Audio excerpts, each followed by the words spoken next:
My name's Nate Smith. I'm the Director of Mountain Education Development.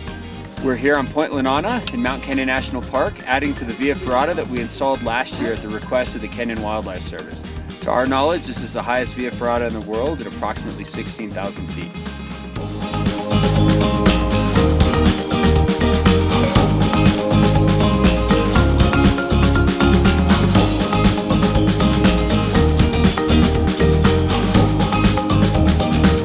Goal Zero played a vital role in allowing us to do our work up here on Point Lenana. Without question, there's no way we would have been able to do this.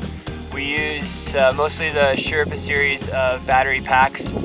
We charged them with the Boulder solar panels, chained also to Nomad solar panels. The advantage that we found with the Sherpa is that we could bring it up here to 16,000 feet, and by chaining 4 of them together, we were able to suck enough power out of them to charge our 36-volt hammer drill, which without that, there's no question we would not have been able to do.